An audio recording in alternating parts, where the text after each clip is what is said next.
This is tape number ET16 from the library of the Howard Thurman Educational Trust. Two meditations by Howard Thurman.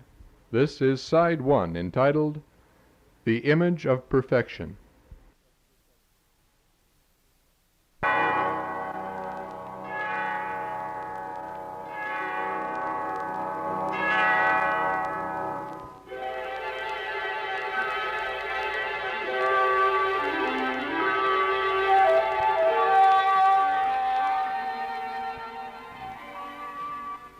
Let the words of my mouth and the meditation of my heart be acceptable in thy sight, O Lord, my strength and my Redeemer.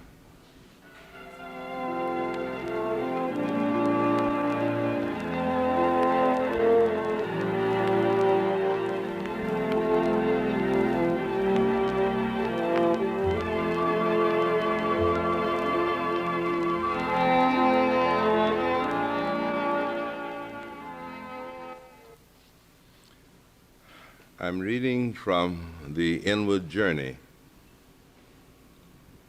There is much conversation about making a good life.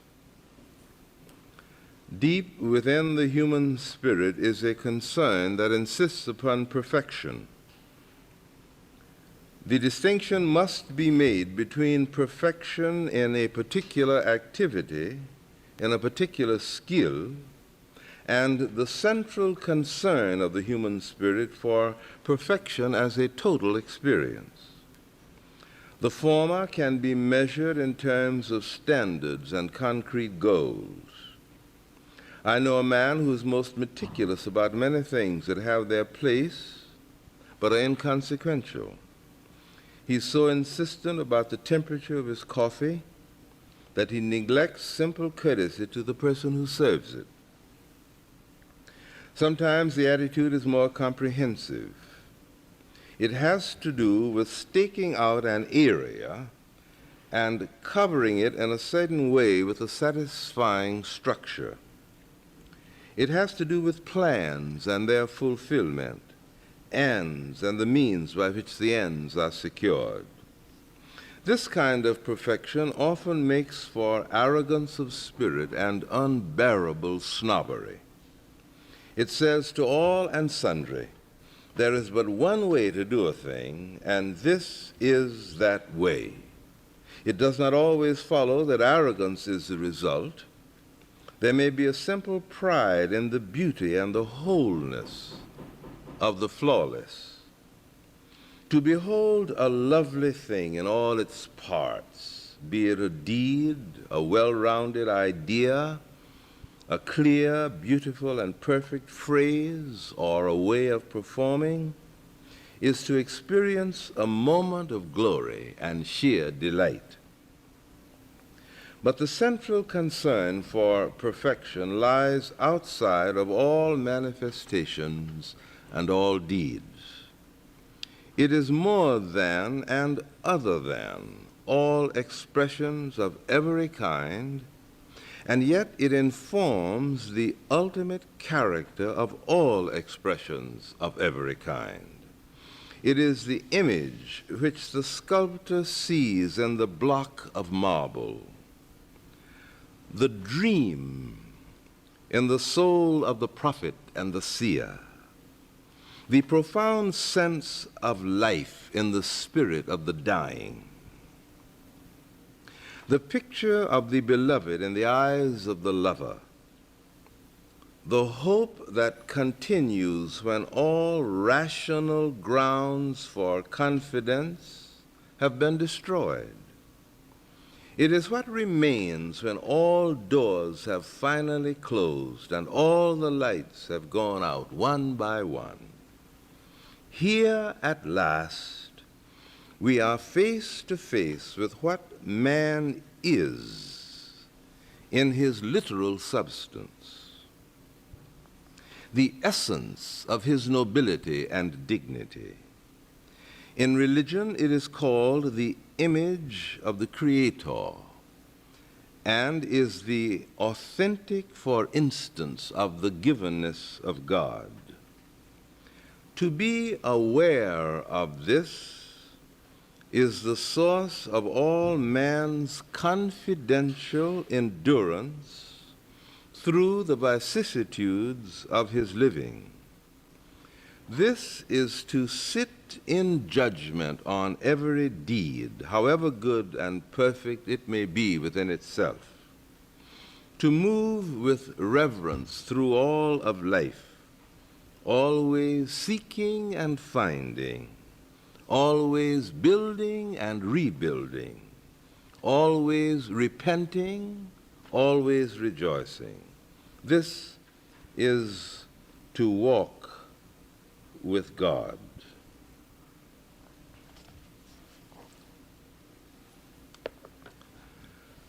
There is in every man, I think, what, for lack of a better term, I am calling the image of perfection. It is deeper than plans, deeper than propositions, more profound than any act of reflective thinking or deliberation. It seems to be a part of the literal stuff of a man's life. It is the ground of all of his striving and activities and his functioning. It manifests itself in many ways. For instance, a man tries to do a particular thing, and when he thinks about it, when it is a dream in the mind, when it is one of the private and intimate feeling tones of his life, it seems so whole and so complete, so rounded, so finished. But when the deed expresses itself externally, when that which was in the mind now becomes a part of the living texture of the act or the deed, then between the moment when the idea or the dream leaves the mind and fulfills itself in fact, an adulteration sets in. So that if I were to ask you, what deed of yours is the most complete and utter expression of your life, you may quickly suggest a particular thing, a particular act, a particular thing that you have done. But before the sound of the words dies, you will want to call it back, because you will say, no, that isn't quite perfect enough. That doesn't quite contain all that I mean by the very essence of me. It is for this reason, I think, that men do not ever give themselves up. You may not be as good as your friends think you are, or you may not be as good as your mother thinks you are, or your wife, or someone else thinks you are. But you do not give yourself up. You cling to yourself with a kind of abiding enthusiasm, because you are sure that if given enough time, this deeply grounded image of perfection, which is in you, will finally fulfill itself in time and space. And I think this is one of the simple psychological grounds for man's belief in immortality. The feeling that that one span of life, one time interval, however full of deeds and activities and fulfillments it may be, but this is not enough to contain all that is in you, so that more and more time must be available. There must be a larger margin for fulfillment. There must be more room. There must be more growth. There must be more facility for developing the techniques and the skills for grasping the thing that is the central image of perfection, the central core image of wholeness that has to reveal itself. So that if you cannot do it in one time interval, then you feel that you must have more time intervals. And then if one round of existence can't quite be time enough and room enough for the image to fulfill itself, then you must come back again and again. So hence men for many generations have had a notion about the transmigration of the soul. Fundamental to this whole concept is the feeling, the awareness that deep within a man's life is the image of perfection, the imago of God. And therefore, a man's life is not complete. A man's life cannot fulfill itself until this buried image has time to work itself up through all the reaches of one's being, until at last the deeply hidden image and the overt expression of the life become one thing. Therefore, the Master suggests to us that we should be perfect even as our Father in heaven is perfect. The image, the hidden image, must work itself out through the deeds, through the thoughts, through the fulfillment of a man's life. And as long as this has not happened, a man has hope about the fulfillment and the meaning of his life and his existence.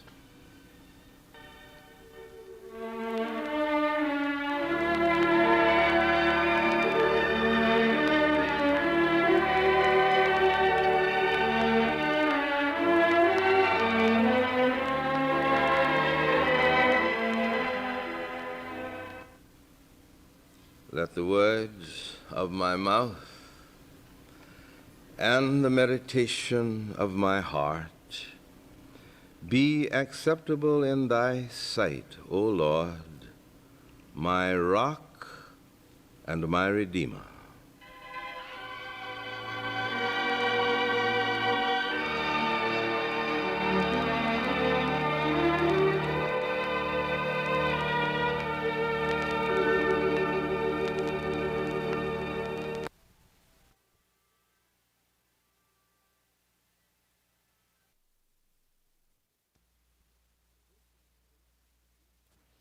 This is tape number ET16 from the library of the Howard Thurman Educational Trust. This is Side 2, entitled Imagination, the Angelos of God.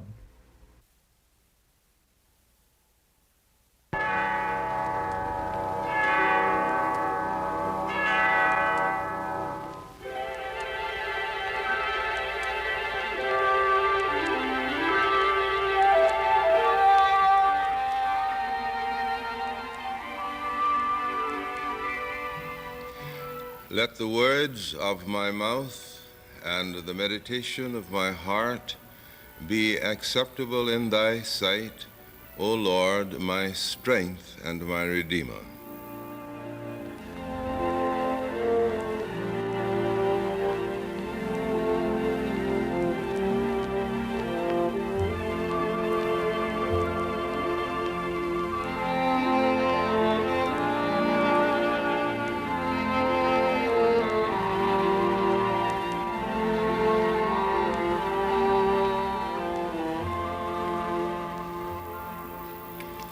May I remind you again that if you are interested in receiving transcriptions of these Friday morning broadcasts, if you will send a postal card or a note to me at Marsh Chapel, Boston University, or in care of this station, your name will be put on the mailing list and you will, in due course, receive the transcriptions. This morning, I'm reading a meditation from my new book of meditations, The Inward Journey.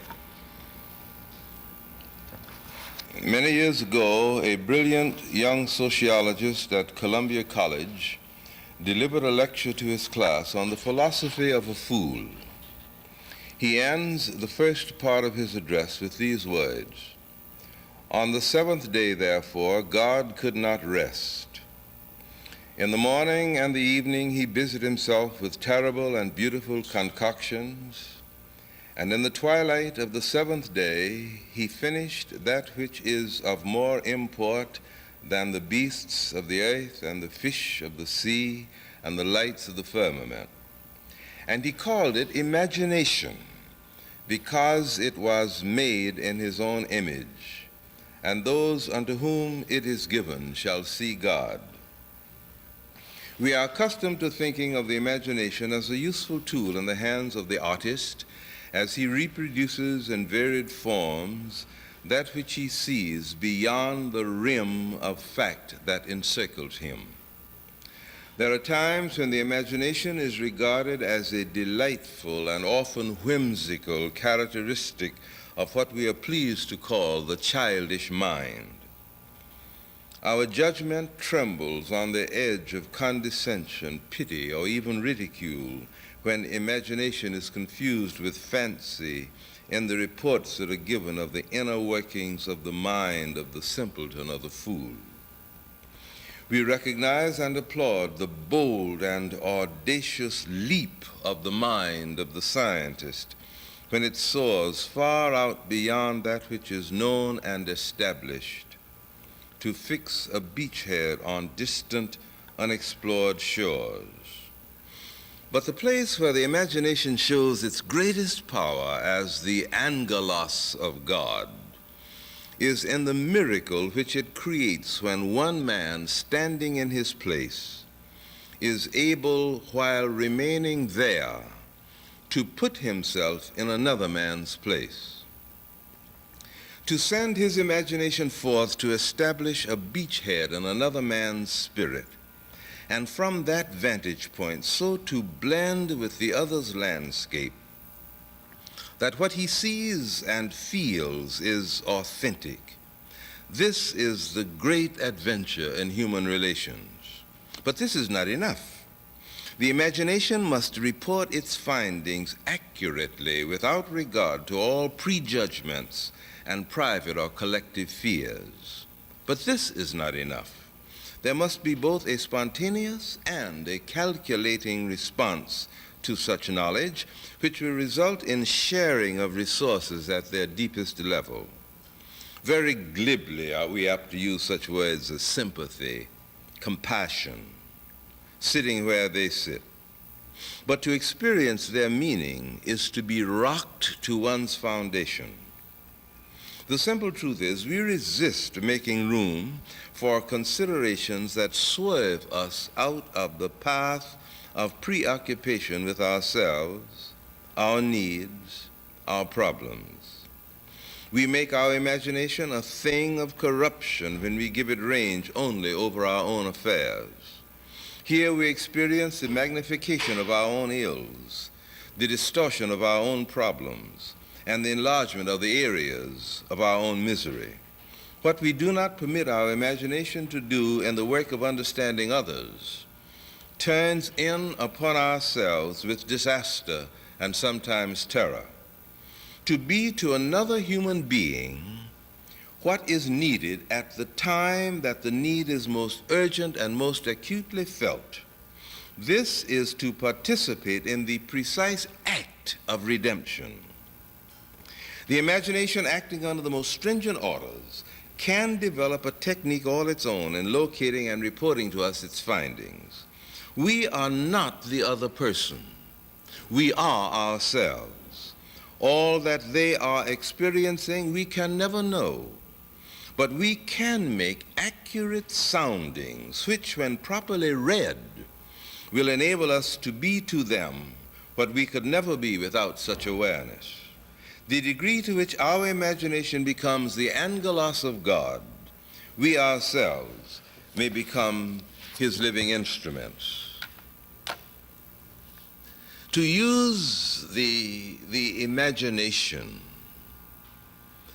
as the probing point that enables us to enter into the life of another human being, even though we are not that human being. This is one of the rare and extraordinary gifts of personality. Many years ago, I was spending a few days with a friend of mine who had a little boy who was just moving around on his kitty cart. I don't remember his age. He rode his kitty cart into the living room where I was seated reading the morning's paper. He stopped his kitty cart at my feet and he said, "Mr. Thurman, will you please help me change my tire? I just had a blowout." So I put the newspaper down, helped him jack his car up and take the old tire off and put the new one on, and all the ceremony and etiquette that go with that sort of thing. Then he sat behind the wheel, stepped on the starter, and the motor wouldn't start. Then he pulled out the choke, stepped on the starter, nothing happened. He got out of the car, walked around, raised the hood, tinkered a little on this side, then raised the hood on the other side, tinkered a little. And then he sat in the car to try to start it, and nothing happened. And then a strange thing happened. I saw his little shoulders tighten and his spine stiffen, and a grim look came in his face. And he began talking to his car, saying the things he'd heard his father say under such circumstances, and still nothing happened. Then he got out and walked over to me and he said, "Mr. Thurman, do you have a pencil?" So I gave him a pencil out of my pocket. He went around behind the car, took the top off the tank, put the pencil down into the tank, held it up, and he said, "The tank is empty." So he went out into the kitchen, asked his mother for a glass of water, brought the glass of water back, sat in his car, drank the water, started his motor up, and drove out of the living room, into the dining room, into the kitchen. A simple sense of self-projection that enabled him to put himself into his father's place, really, and to act there as if he were his father, even though he remained himself. Now, this is what the imagination enables us to do: to stand firmly within our own context, to project ourselves into another situation in which another person is involved, look at that situation through their eyes, even though we remain ourselves. Now, the degree to which we're able to do this, we're able then to relate to other people's needs from inside those needs, and to do with them the thing which is needful in their situation, not the thing which is needful in our situation, but to be to them as if we were a part of them, even though we remain ourselves. Now this, it seems to me, marks man as being in literal truth in possession of a quality of personality that makes of man a living instrument in the hands of the living creator of the living world. The imagination is the Angelos, the messenger of God. And if we have it and use it, we are blessed of him.